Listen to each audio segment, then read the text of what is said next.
안녕하세요, 랜덤TV입니다. 드디어 원피스 최종장이 시작되면서 원피스가 끝을 향해 달려가고 있어 작중에서 많은 떡밥이 회수되고 또 많은 떡밥들이 다시 생겼습니다. 그래서 오늘 소개할 영상은 최근 공개된 원피스 레전드 떡밥 4가지입니다. 최근 공개된 원피스 레전드 떡밥 첫 번째, 바솔로뮤 쿠마의 종족. 원피스 1064화에서 바솔로뮤 쿠마와 최악의 세대 주얼리 보니의 관계와 함께 쿠마의 비밀 또한 밝혀졌습니다. 쿠마와 보니는 아버지와 딸 부녀 사이로, 보니는 루피가 파시피스타 쿠마를 공격하려 하자 하나뿐인 아빠를 상처 입히지 말아달라며 과거 회상과 함께 눈물을 흘렸는데요. 이에 징배는 쿠마에 대해 얘기하는데, 징배가 말하길 자신이 알고 있는 쿠마의 정보는 전 소르베 왕국의 나쁜 국왕으로 국민에 의해 나라에서 쫓겨나 해적이 되었고 혁명군에 제적하여 해군에게 잡혀 종신형을 선고받은 후 베가펑크에 의해 신체 개조와 클론 개발의 참가 조건으로 왕아 칠무회로서 바다로 돌아왔다고 말합니다. 하지만 보니가 말하길 아버지는 폭군 같은 게 아니었고 세계정부도 싫어하여 협력할 리 없다며 강제로 개조당한 것이라고 말하는데요.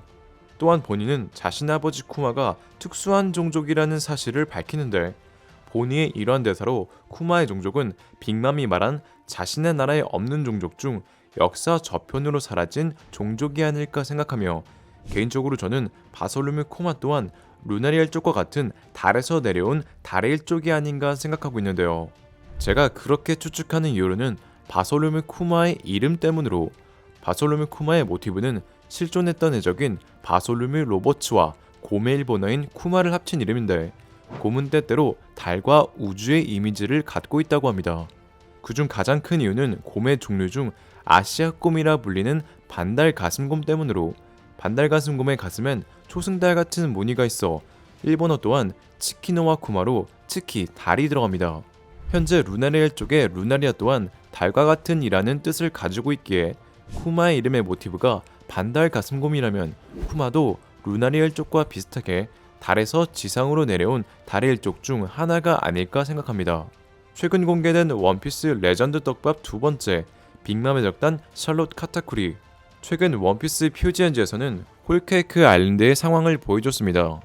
표지현지의 주된 내용은 빈스모크 니디와 욘디가 잡혀 이치디와 레이주가 이들을 구출해주는 내용이었으며, 여기서 이치디와 레이주는 다행히 니디와 욘디를 구해 홀케이크 아일랜드를 무사히 빠져나올 수 있었는데요. 하지만 쇼콜라타운은 무슨 영문인지 전부 얼려져 있었고, 빅맘의 적단 삼장성 크래커 또한 얼려졌으며, 브릴레는 푸딩이 납치됐다고 말하는데, 다음 표지현지에서 납치된 샬롯 푸딩은 검은 수염의 적단 반오거와 드디어 모습을 보인 전 해군대장 쿠잔과 함께 있었습니다. 또한 홀케이크 아일랜드 표지현지는 바로 제르마와 시저 크라운의 장면으로 이어지는데, 이러한 전개로 보아 홀케이크 아일랜드에서 이치디와 레이주가 니디와 욘디를 구하기 위해 카타쿠리와 오븐과 싸우고 있을 때, 쿠잔과 바노고는 홀케이크 아일랜드에 도착해 샬롯 푸딩을 납치한 것으로 보입니다. 이러한 전개라면 푸딩이 납치된 걸 알게 된 카타쿠리는 푸딩을 구하기 위해 움직일 거라고 생각하는데, 실제로 카타쿠리는 동생들을 아끼는 모습을 보여줬고, 그렇기 때문에 푸딩을 납치한 검은 수염의 적단과 푸딩을 구하려는 빅맘의 적단의 전투는 불가피할 것으로 생각합니다. 그리고 표지현지에 등장한 인물들은 언젠가 다시 등장한다는 법칙도 있기에, 현재 루피 또한 당장은 아니겠지만 후에 검은 수염의 적단과 전투를 해야 하므로 루피와 카타쿠리 이 둘의 목적이 같다면 정상결전보다 더 거대한 전쟁에서 밀짚모자 루피와 카타쿠리는 힘을 합쳐 검은 수염의 적단을 상대하지 않을까 생각됩니다. 최근 공개된 원피스 레전드 떡밥 세 번째, 철벽의 요새 와노쿠니의 성벽. 원피스 1055화에서는 와노쿠니의 비밀이 밝혀졌습니다. 꽃의 도시 쇼군의 성내 지하엔 포네그리프가 있는 코즈키 스키야키의 비밀의 방이 있었고, 더 밑으로 내려가면 로드 포네그리프와 함께 800년 전 와노쿠니가 해저에 잠겨 있었는데요. 여기서 스키야키가 말하길 해저에 잠겨있는 와노쿠니는 또 하나의 와노쿠니로 어느 시기 섬을 감싸듯이 벽이 만들어졌고 빗물이 쌓여 사람들은 살 수 없게 된 마을을 버리고 산의 중턱에 새로운 토지를 만들어 나라를 세웠다고 합니다. 그리고 와노쿠니를 감싸듯 생긴 벽으로 인해 와노쿠니는 그 누구도 접근하기가 어려우며 공격하기 힘든 철벽의 요새가 되는데요. 또한 해저 와노쿠니엔 단 한 발만 쏴도 섬 한 개를 흔적도 없이 날려버린다는 고대병기 플루톤도 잠들어 있다고 하는데, 이러한 정황과 로빈의 해수가 아닌 만큼 해저의 와노쿠니가 원형을 유지하고 있다는 대사로 어느 시기 섬을 감싸듯 벽을 만든 건 와노쿠니를 지키기 위해 어떤 인물이 의도적으로 벽을 만든 것으로 생각하고 있으며, 개인적으로 와노쿠니의 거대한 성벽을 만든 건 800년 전 조이보이가 아닌가 추측하고 있습니다. 제가 그렇게 생각하는 이유로는 조이보이의 악마의 열매 능력과 작중에서 등장한 롱링롱 랜드 때문으로, 롱링롱 랜드에 사는 동식물들 모두는 전부 길쭉하며 롱링롱 랜드의 섬 구조는 마치 벽을 늘려놓은 것 마냥 특이하고, 이는 와노쿠니를 둘러싼 성벽처럼도 보이는데요.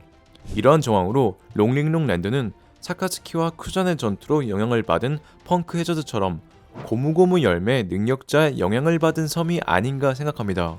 이처럼 롱링롱 랜드가 고무고무 열매 능력자에게 영향을 받은 거라면 와노쿠니의 어느 시기 섬을 감싸듯이 만들어진 벽은 800년 전 고무고무 열매 각성자 조이보이가 고대병기 플루톤과 와노쿠니를 지키기 위해 와노쿠니의 벽을 고무로 만든 후 쭉 늘렸고, 그로 인해 와노쿠니가 철벽의 요새가 된 게 아닐까 생각되네요. 최근 공개된 원피스 레전드 떡밥 4번째, 세계정부 이무의 능력. 원피스 1060화에서 이무의 능력이 공개됐습니다. 이무가 지도에 루루시아 왕국을 X 표시로 지우자 루루시아 왕국 하늘에는 이상한 물체가 등장했고, 오류성에 루루시아 왕국, 그런 나라는 애초에 없었잖아 라는 대사와 함께 하늘에서는 수많은 광선이 떨어져 루루시아는 그대로 멸망했습니다. 이무의 이러한 능력으로 많은 독자는 세계정부 이무가 하늘의 신의 이름을 가진 고대병기 우라누스가 아닌가 추측하고 있는데요. 그리고 이를 뒷받쳐주는 근거로 NL의 표지 현재 달 비르카 지하도시 벽화에는 고대병기로 보이는 그림들이 새겨져 있었는데, 왼쪽 전함처럼 보이는 그림은 고대병기 플루톤으로 보이며, 오른쪽 바다와 해왕유를 나타낸 그림은 고대병기 포세이돈으로 생각됩니다. 이러한 전개라면 위쪽의 비행선 같은 물체는 고대병기 우라누스일 가능성이 높은데요. 실제로 이무가 능력을 사용할 때 발사된 광선은 도플라밍고의 16발의 성스러운 흉탄처럼 16줄기처럼 보였고, 벽화 속 비행선에 달린 돌기 또한 추측해보면 16개로 보입니다. 이렇게 만약 NL 퓨지 현재 벽화에 그려진 것들이 고대병기가 맞다면 고대병기 우라누스는 그림처럼 하늘을 나는 비행선 같은 게 아닐까 생각되네요. 오늘의 영상은 여기까지입니다. 시청해주셔서 감사합니다.